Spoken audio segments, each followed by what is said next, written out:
Hello, you wonderful people, and welcome to another episode of Super-Fanta-Fi. This being a show where we talk about TV shows of the supernatural, fantasy, and or science fictional genre. For today's episode, I'm going to talk about the latest episode of The Outpost. A lot of interesting things went down in this episode, so let's break some things down. First and foremost, there's the interesting twist in the story I wouldn't have expected, especially this late in the season, is that we have this dude showing up claiming to be Gwen's brother, Alton. But the fact of the matter is he does know certain things that he wouldn't know unless he was Alton. The fact is he calls her Rosie. The fact of the matter is he has a cane from their father. Because he makes it seem like, oh, I was taken away and my death was fake just like yours. And it's like, but then Gwen is like, but then why did Calcazar never say anything? Well, it's like, well, maybe it's to protect both of us, because if both royals were at the same place at the same time, it would have led to a whole situation. Eventually it would have turned into the thing that potentially this story will end up becoming, and that's the whole thing of like a, battle for the throne. Because that's where my mind immediately is with this situation. That's if he's really Alton. I mean, it might even be a situation. My thought was immediately like, okay, either it's going to turn out to be someone sent by the three to kind of cause a little bit of an issue. Maybe he really is Alton, and maybe the three have kept him hidden this entire time. Maybe the person that did this is someone that, because like, how would he know all that he knows? Well, it has to be like, if he isn't the real Alton, he has to be someone who he must be tied to someone who knew the royal family enough to know all these intricate details. But now with everything that kind of went down in the episode, makes me lean towards a thought that maybe he really is Alton.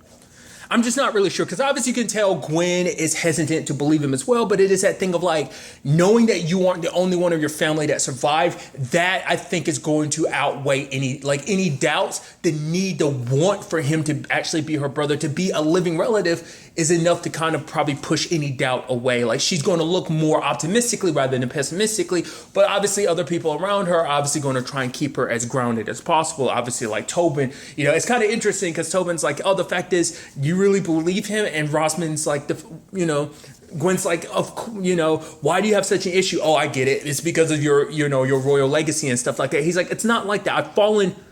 I've fallen in love with you. And she's like, well, that's good to know. And I like her seeing that. It's kind of like sweet, because you see like the smile on her face, hearing it's like knowing that it isn't just about the throne, that he does legitimately care about her. And like I said, it was nice kind of seeing that slow to shift. I think especially now that Gertie's not around, that I feel like they've had like even more time to grow together, because Gertie would just keep reminding him, like kind of giving like leaning more into like his selfish desires and stuff like that is what she would kind of play into. But I think without her around, the better version of himself that he's become kind of rises to the surface, I think.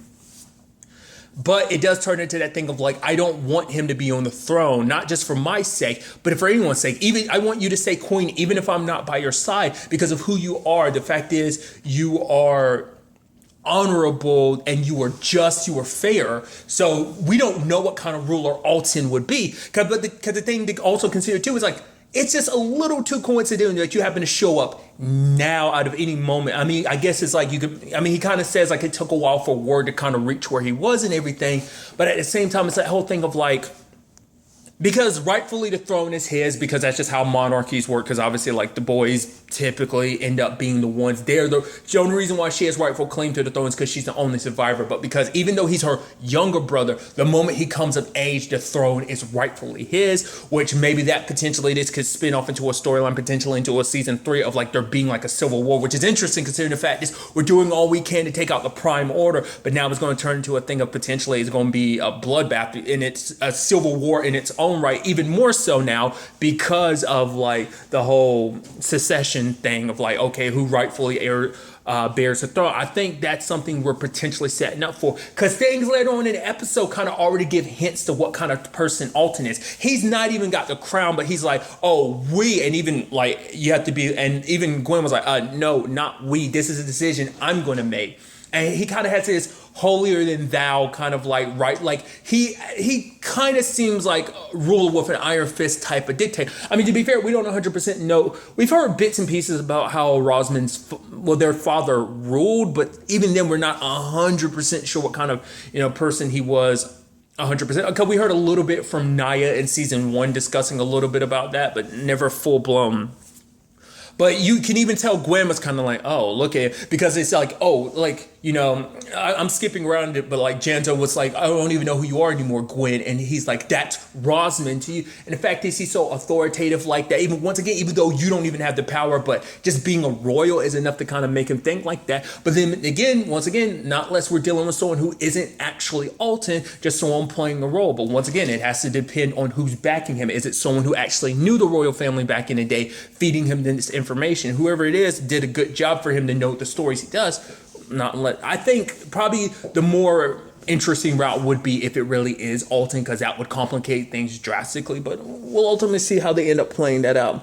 And since I did bring him up, let's talk about the fact is Janzo. I love the kind of interesting heart-to-heart him and Eleanor had this episode. Well, for one, he ratted her out about where her Calypsum farm was, which for him, because for Janzo, it's like you outlawed Calypsum for a reason because of how dangerous it is. Like the fact of the matter is, yeah, my mom's going to kill me, but this takes precedence over me pleasing that woman. It's like, you know, and then Tobin's like, well, you did say you don't have to worry about too much. You did say she was infected. He's like, yes, I'm going to cure her. And then I'm going to cure her, but then she's going to kill me for all of this. So Gwen burns all of her Calypsum farm and then it kind of takes all her gold.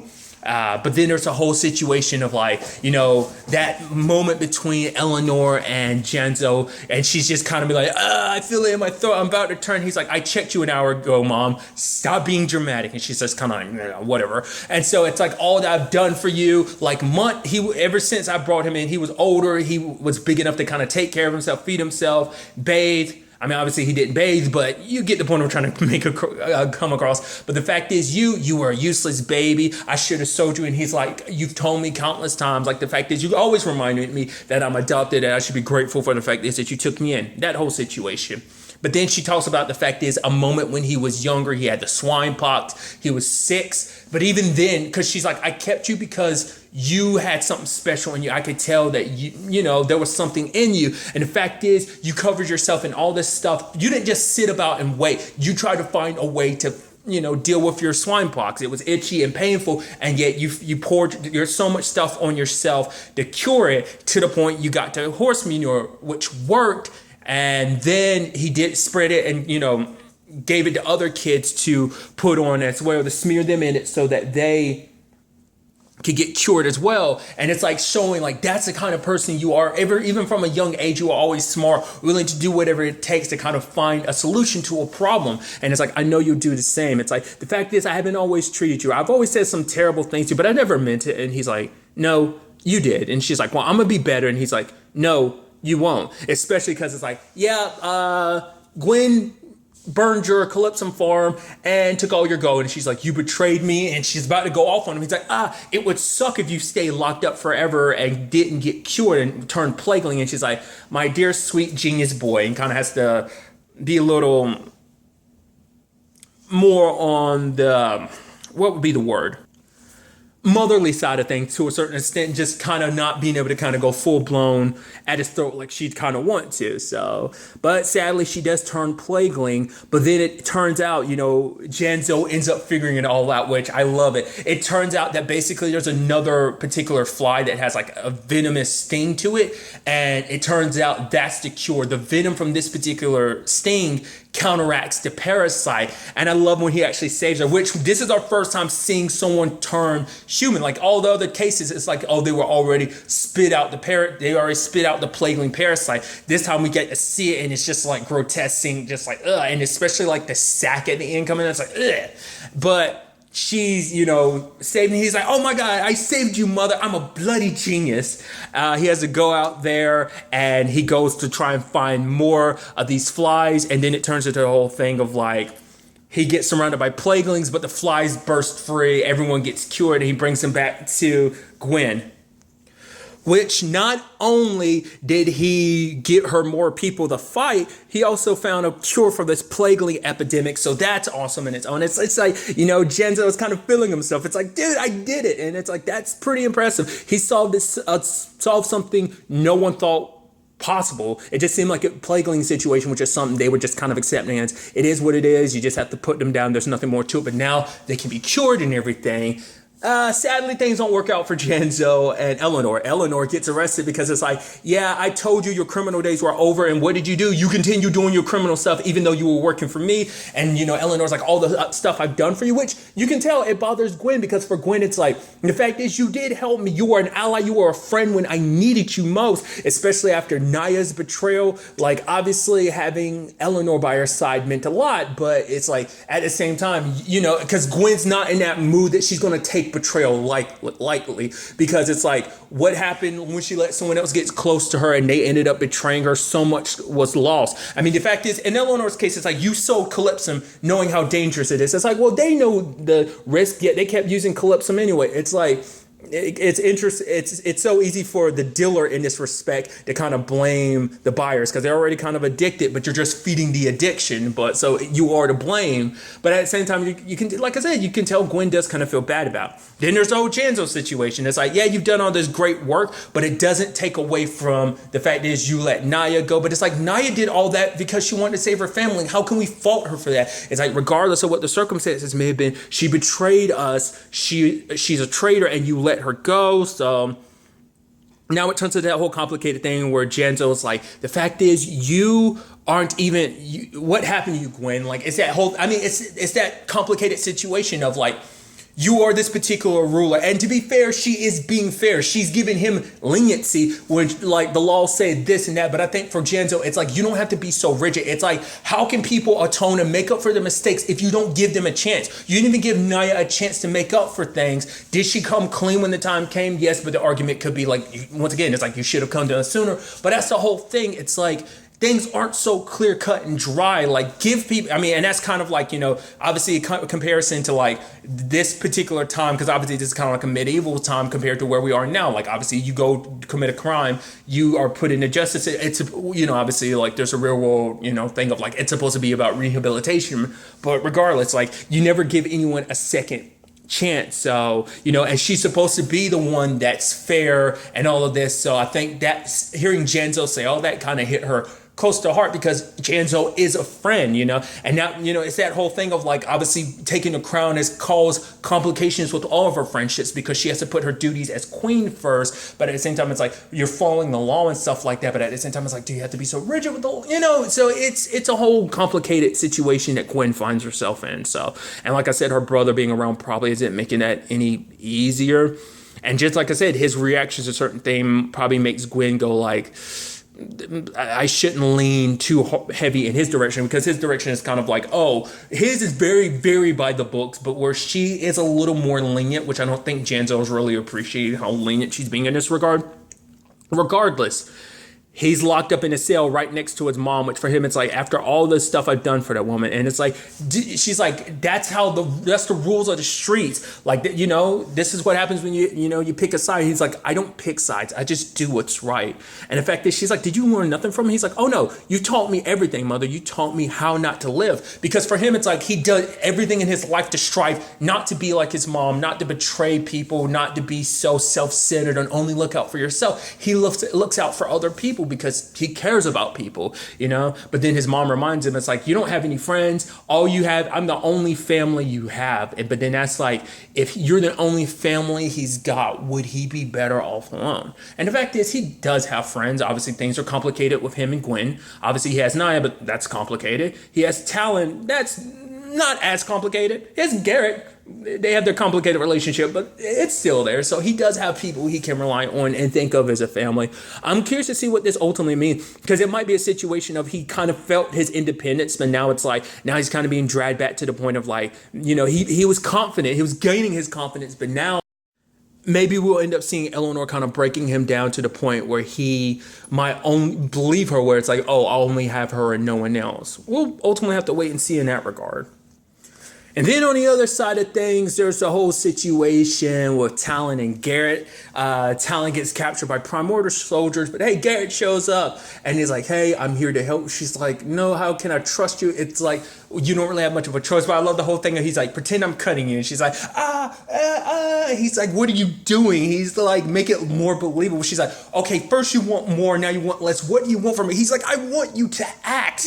I love that a little bit. But they work together and they're able to take down the Prime Order soldiers and get away. I guess luckily for him, he wasn't in his armor and no one knows his face, because it's only the men that were with him are aware of who he really is, and only like probably some of the Prime Order soldiers in the Capitol, but not in general. Not everyone's going to know. The only people that are going to know the three, because that's why it allowed him to kind of sneak into the Capitol later on. But he ends up talking about everything, and he's like, I need your help, Talon, getting revenge on these people for what they did to me, because it's like, not only I betrayed and hurt all of you, I was sent here to kill Gwen and you. Fact is, I even killed my own father. It's like, wait, Withers is dead? It's like, yeah, he's not a black blood, so a stab to the gut was enough to finish him. And it's like, that's what drives him. I mean, because it's the same thing as Talon. I mean, what got her to go after Dredd and obviously the Bones, they need to kind of get revenge for your family. And obviously for him, it's just like that guilt will never go away for what he did to Talon, what he did to Gwen,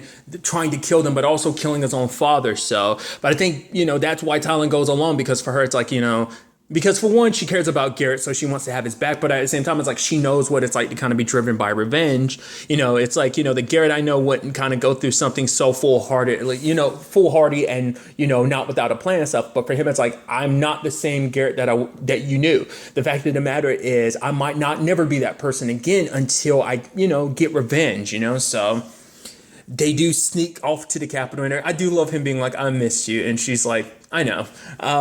But I love them pretending to go in, and he's like, okay, don't worry, they're not going to recognize me, but we also have a cover story. She's like, your cover story isn't great. He's like, whatever, it's perfect. And it's like, oh, we're getting married. It's like, where? Who's connected? What judge is looking after your bonding and stuff like that? And it's just like, J, starts with a J. No, maybe it starts with an S, and it's like, man, and did that fall apart super quickly. Just like Talon said, wasn't that great of a plan. But at the same time, we also find out like Naya wasn't able to get out of the Capitol in time. So they're looking for her because of her killing Dredd. So she's sneaking around.